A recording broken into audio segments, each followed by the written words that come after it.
Big life changes can come not only with stress and anxiety, but also with a loss of identity and being kind of unsure of who you are in a new season. Let's talk about that.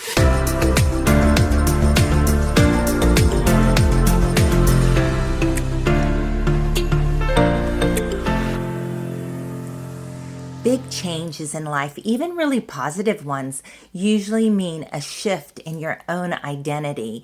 Maybe you're becoming parents for the first time, or you've moved to a new place, job changes or retirement, being empty nesters suddenly. Loss of a loved one can all make you feel like, I don't know who I am now. You can feel a little bit lost. Yeah.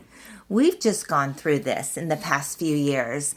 My job ended with the pandemic, and I was planning to do a lot of travel and ministry around the world, but I wasn't going I wasn't going anywhere, and I had left my teaching job in order to do that.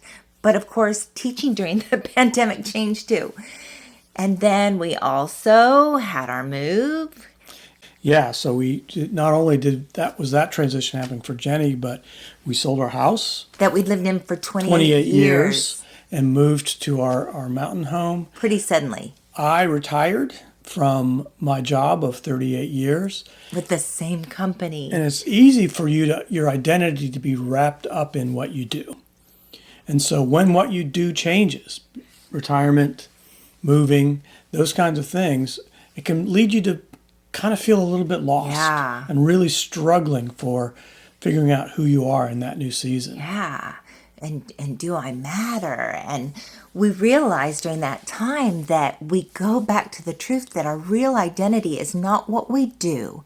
It's not the roles we may be playing in life, but it's that we are children of God, beloved children of God. Yeah. Before anything else, I am a daughter of the King. I am who he created me to be, not for what I do, but because he created me, because he wanted to love me. And then in his lordship, I can say, what do you have for me now?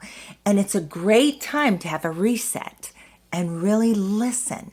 You want to rush into that next new thing. And when it's not there, you're striving and struggling to try to figure it out.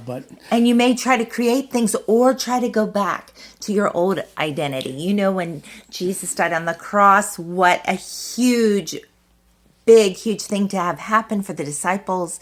They thought everything was lost. Who are we now? We can't be disciples of no one. Peter says, I'm going to go back to fishing. Don't go back. You don't have to go back.